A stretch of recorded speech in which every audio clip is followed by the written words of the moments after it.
इस वीडियो में हम लोग पढ़ेंगे trigonometric ratios of complementary angles. ठीक है ना। इसके पहले मैंने ट्रिग्नोमेट्रिक रेशियोज के बारे में, ट्रिग्नोमेट्रिक रेशियोज के कुछ स्पेसिफिक एंगल्स के बारे में, ये सारे चीज़ें मैंने पिछले वीडियोस में बताया है। जिन्होंने पिछला वीडियोस नहीं देखा है उन सभी वीडियोस की प्लेलिस्ट की लिंक आपको डिस्क्रिप्शन में मिल जाएगी, आप वहाँ से देख सकते हैं। तो सबसे पहले हम लोग जानते हैं कि ये कॉम्प्लीमेंट्री एंगल्स क्या होते हैं। ठीक है ना। ये कॉम्प्लीमेंट्री एंगल्स उन्हें कहते हैं जिसमें कोई भी दो एंगल्स का सम 90 डिग्री हो, है ना। कोई एक एंगल है एंगल 1 और दूसरा एंगल है एंगल 2। अब इन दोनों का अगर जो सम है वो 90 डिग्री आ जाता है तो इन दोनों को हम कॉम्प्लीमेंट्री एंगल कह सकते हैं। ठीक है ना। आपको कॉम्प्लीमेंट्री एंगल आई होप समझ गए होंगे। कोई भी दो एंगल उनकी वैल्यू कुछ भी हो, लेकिन अगर उन दोनों का सम 90 डिग्री आता है तो वो एक दूसरे के कॉम्प्लीमेंट होते हैं। अगर आपका एंगल 1 मान लीजिए कि कुछ है, जैसे कि 30 मान लिया हमने, तो एंगल 2 जो है आपका कितना होगा 90 माइनस 30, यानी कि 60 डिग्री होगा। कितना होगा 60 डिग्री। तो इस तरीके से आपको पता चल जाता है कि दो एंगल्स कॉम्प्लीमेंट होते हैं जब दोनों का सम 90 डिग्री हो। यहाँ पर हम ट्रिग्नोमेट्री के कॉम्प्लीमेंट्री एंगल्स की बात कर रहे हैं। ठीक है ना। आपने पिछले वीडियोस में कुछ स्पेसिफिक एंगल्स की वैल्यू याद करना सीखा, जैसे 0 डिग्री, 45 डिग्री, 30 डिग्री, 60 डिग्री और 90 डिग्री। आई होप आपने वो वीडियो देखा होगा। अब यहाँ पर देखिए बात हो रही है एक राइट ट्रायंगल की, जिसमें मान लीजिए कि एंगल ए है यहाँ पर और एंगल बी है आपका 90 डिग्री, और 90 डिग्री के सामने होता है हाइपोटेनस। एंगल ए के अकॉर्डिंग ये होता है बेस और ये होता है परपेंडिकुलर। ये तो मैंने आपको ट्रिग्नोमेट्रिक रेशियोज वाले टॉपिक में ही बताया था। अब यहाँ पर देखिए जो कॉम्प्लीमेंट्री एंगल्स होते हैं, कॉम्प्लीमेंट्री एंगल्स कैसे निकाले जाते हैं, 90 में से उसके कॉम्प्लीमेंट को माइनस कर दोगे तो उसका कॉम्प्लीमेंट आपको पता चल जाता है। उसी तरीके से अगर साइन ए है कोई एंगल, ठीक है ना, तो साइन ए है तो साइन 90 माइनस ए अगर पता करोगे तो वो कॉस ए हो जाएगा। ठीक है ना। ये आप लर्न कर लीजिए। अब ये कैसे आता है इसका डिराइवेशन अभी आपको नहीं सीखना है, आप ये 11 में सीखेंगे कि इसका डिराइवेशन कैसे होता है, ये फॉर्मूला या ये वैल्यू कैसे आता है। ठीक है ना। यहाँ पर जो ए है वो ऑब्वियस सी बात है 0 से 90 के बीच में ही होना चाहिए। जैसे कि यहाँ पे 110 हम नहीं ले सकते, क्योंकि अभी आपको 90 प्लस एंगल्स इस क्लास 10th में नहीं पढ़ाया जाएगा। ठीक है ना। तो ए की जो वैल्यू है यहाँ पर 0 से 90 के बीच में होगी, और यहाँ पर जो आपको फॉर्मूला मिल रहा है वो है sine 90 minus A is equal to cos A, cos 90 minus A is equal to sine A, tan 90 minus A is equal to cot A, cot 90 minus A is equal to tan A, sec 90 minus A is equal to cosec A, और cosec 90 minus A is equal to sec A. ये 6 के 6 formula आपको अच्छे से समझ आना चाहिए कि अगर सपोज करिए कि साइन ए है तो हम इसको cos 90 माइनस ए लिख सकते हैं। आई होप आप ये फॉर्मूला लिख कर याद कर लोगे। आइए चलिए 8.3 के कुछ क्वेश्चंस देखते हैं। एक्सरसाइज 8.3 का पहला क्वेश्चन कह रहा है इवेल्युएट, तो उसमें से सबसे पहला क्वेश्चन हमने लिख लिया है sine 18 degree upon cos 72 degree. अब इसे सॉल्व करना है, इवेल्युएट करना है, तो हम करेंगे क्या। अब जैसे कि यहाँ पर अभी फ़िलहाल फॉर्मूला हम नहीं लगाएंगे, यहाँ पर हम सिंपल एक लॉजिक यूज़ करेंगे। इन दोनों एंगल्स में से किसी एक एंगल को, जैसे कि हम साइन 18 की बात कर लेते हैं, ठीक है ना। अब 18 डिग्री है, इसको हम लॉजिकली लिख सकते हैं साइन 90 माइनस 72 डिग्री। ऐसा क्यों लिख सकते हैं, इसलिए लिख सकते हैं क्योंकि 90 में से अगर 72 को माइनस करेंगे तो 18 तो आ ही जाएगा। अभी हमने कोई फार्मूला नहीं लगाया है, ठीक है ना, इसको याद रखिएगा। हमने अभी कोई फार्मूला नहीं लगाया है, सिर्फ लॉजिक लगाया है। जैसे कि मान लीजिए कि 18 की जगह पे 30 होता तो आप उसको क्या लिख पाते 90 माइनस 60, क्योंकि 90 में से 60 घटाओगे तो 30 तो आ ही जाएगा। उसी तरीके से 18 डिग्री है, 90 में से 72 जाएगा तो 18 आएगा। ठीक है ना। ये लॉजिकली लिखा गया है और डिनोमिनेटर को हम चेंज नहीं करेंगे। अब हम यहाँ फॉर्मूला लगाएंगे। आपने अभी पढ़ा है कि साइन 90 माइनस ए जो होता है वो कॉस ए होता है। Sine 90 minus A is equal to cos A, तो यहाँ पर जो ए है वो 72 डिग्री है, तो यहाँ पर आ जाएगा कॉस 72 डिग्री, और नीचे भी है कॉस 72 2 डिग्री, और ये कैंसिल हो जाएगा और आ जाएगा आपका फाइनल आंसर 1। सेम तरीके से आपका सेकंड क्वेश्चन भी है। यहाँ पर आप देखोगे तो tan 26 डिग्री लिखा है और cot 64 डिग्री। तो किसी एक एंगल को हम लॉजिकली चेंज कर सकते हैं। जैसे कि यहाँ 26 लिखा है तो आप इसको लिख सकते हो tan 90 माइनस 64। क्यों ऐसा लिख सकते हैं? क्योंकि 90 में से अगर आप 64 को माइनस करोगे तो 26 ही आएगा। आप माइनस करके चेक कर लो। और डिनोमिनेटर जैसे है वैसे रहने देंगे, उसमें कोई चेंज नहीं करेंगे, ठीक है ना। अब आपने फॉर्मूला पढ़ा है कि tan 90 माइनस ए जो होता है वो cot ए होता है, ठीक है ना। और यहाँ पर जो a है वो 64 है, तो tan 90 माइनस ए cot ए होता है, तो 64 आ जाएगा। और नीचे भी आपका cot 64 पहले से है, तो ये दोनों कैंसिल होके कितना आ जाएगा 1, बिल्कुल पहले जैसा ही है।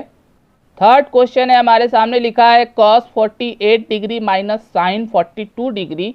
इसमें भी हम वही काम करेंगे, किसी एक एंगल को लॉजिकली चेंज करेंगे। इसमें पहले एंगल को ही करते हैं, चलिए। तो आप cos 48 डिग्री लिखा है तो आप इसको क्या लिख सकते हो, cos का तो cos ही रहेगा, 90 माइनस 42। अब ऐसा क्यों लिख सकते हैं? क्योंकि 90 में से 42 घटाने पर 48 तो आ ही जाएगा, यानी इसको हमने ऐसे लिख लिया। अब माइनस जो भी लिखा है उसको वैसे का वैसे ही लिख देंगे, क्लियर है। अब आप देखो फॉर्मूला यहाँ लगाएंगे, cos 90 माइनस ए क्या होता है, cos 90 माइनस ए होता है sin ए। तो यहाँ पर आ जाएगा आपका sin 42 डिग्री। क्यों? क्योंकि यहाँ पर ए की जगह पे 42 है और माइनस में भी sin 42 है, तो ऑब्वियस सी बात है sin 42 में से sin 42 डिग्री की वैल्यू को घटाओगे तो वो 0 आ जाएगा। फोर्थ और लास्ट क्वेश्चन है, इसमें लिखा है cosec 31 degree minus sec 59 degree. इसमें भी वही काम करेंगे कि पहले या दूसरे किसी एक को चेंज करेंगे। तो कोसेक 31 है तो इसको आप लिख सकते हो कोसेक 90 माइनस 59 डिग्री। अब आप इसको माइनस करके चेक करो, 31 आ जाएगा, और माइनस में जो है उसको वैसे ही लिखेंगे। अब क्या करेंगे, यहाँ पर फॉर्मूला लगाएंगे, कोसेक 90 माइनस 59 यानी 90 माइनस ए को क्या लिखते हैं, सेक ए, है ना।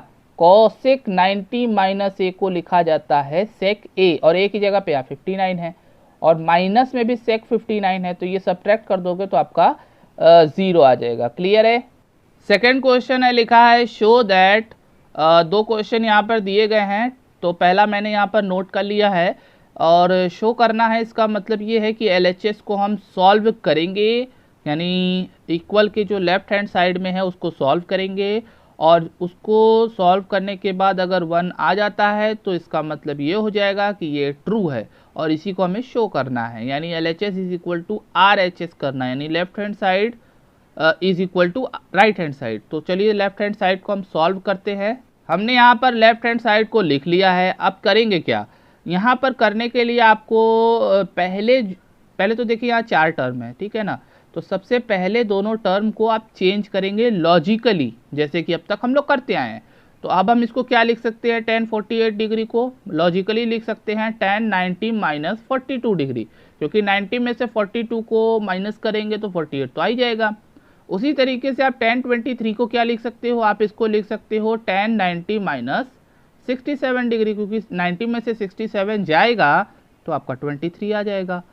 और बाकी दोनों जो है वैसे ही रहने देंगे, उसमें भी अगर आप चेंज करोगे तो आप सॉल्व नहीं कर पाओगे। इसका रूल देखिए यही है कि अगर आपके पास 2 टर्म हैं तो एक को चेंज करोगे, 4 हैं तो 2 को करोगे, जैसा कि मैंने पहले में और दूसरे में बता रहा हूँ।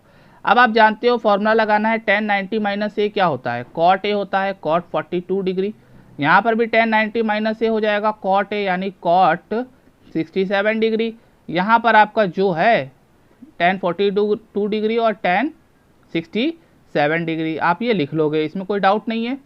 अब आपको एक फॉर्मूला मैंने ट्रिग्नोमेट्रिक रेशियोज में बताया था कि जो cot होता है वो tan का रेसिप्रोकल होता है, बताया था। तो यानी आप cot 42 डिग्री को 1/tan 42 डिग्री लिख सकते हो। ये मैंने आपको फर्स्ट वीडियो में बताया था कि जो cot होता है वो tan का रेसिप्रोकल होता है, cosec होता है वो sin का रेसिप्रोकल होता है, और sec जो होता है वो cos का रेसिप्रोकल होता है, ठीक है ना। याद कर लीजिए, अगर आपने पिछला वीडियो नहीं देखा है तो इसीलिए मैंने कहा आप देखिए समझिए, कोई डाउट हो तो आप कमेंट में बेझिझक पूछिए। cot 67 है तो इसको भी हम रेसिप्रोकल के तौर पर लिखेंगे तो ये आ जाएगा tan 67 और बाकी जो है उसको वैसे ही रहने देंगे, ठीक है ना। अब आप यहाँ देखोगे तो ये डिनोमिनेटर में है दोनों और ये न्यूमरेटर में है, तो डिनोमिनेटर से न्यूमरेटर कैंसिल हो गया, सेम डिनोमिनेटर से न्यूमरेटर कैंसिल हो गया और फाइनल आंसर आपका आ गया 1 और वही आपका RHS था। तो आपने शो कर दिया कि जो LHS है वो RHS के इक्वल है। नेक्स्ट क्वेश्चन भी इसी तरीके का है, हमें शो करना है और हमने लिख लिया है यहाँ पर। और मैंने बताया जब भी शो करना हो, वेरीफाई करना हो तो आपको LHS को अलग सॉल्व करना पड़ता है और RHS को अलग, यानी बेसिकली आपको LHS और RHS को इक्वल दिखाना पड़ता है। तो सबसे पहले मैंने LHS ले लिया क्योंकि उधर ही वैल्यूज़ लिखी हुई हैं तो उसको लिख कर मैंने यहाँ पर दिखा दिया है। अब करेंगे क्या, वही काम जो अब तक हम लोग करते आ रहे हैं। पहले दो टर्म को चेंज करेंगे लॉजिकली, तो ये हो जाएगा आपका cos 90 माइनस 52 डिग्री, ठीक है ना। और cos 52 को लिख सकते हैं cos 90 माइनस 38 डिग्री, ठीक है। और बाकी जो दो टर्म है उसको वैसे का वैसे ही रहने देंगे, इसमें कोई चेंज नहीं करेंगे, क्लियर है। अब लॉजिक तो लगा लिया, आप फॉर्मूला लगा लेते हैं। यहाँ पर आ जाएगा cos 90 माइनस ए क्या होता है आपका sin ए होता है तो sin 52 डिग्री, और cos 90 माइनस ए यहाँ फिर से लगेगा तो आपका sin ए आ जाएगा और sin ए की जगह पे 38 है। बाकी जो दोनों टर्म है उसको माइनस लगा के जैसे है वैसे ही लिख देंगे। अब आप देखोगे तो इधर sin 52 degree multiply sin 38 degree की वैल्यू है और इधर sin 38 degree multiply sin 52 degree की वैल्यू है, तो यानी दोनों तरफ सेम है, यानी सेम वैल्यू में से सेम वैल्यू को सब्ट्रैक्ट करेंगे तो कितना आता है, 0 आता है। और इस तरह से आपका LHS जो है RHS के बराबर आ गया, क्लियर है। आई होप आपको क्वेश्चन नंबर 1 और 2 दोनों समझ में आ गया होगा। अगर समझ में आ गया है तो वीडियो को लाइक कर दीजिए और अपने दोस्तों से शेयर करिए। हम लोग नेक्स्ट वीडियो में इसके आगे का क्वेश्चंस करेंगे।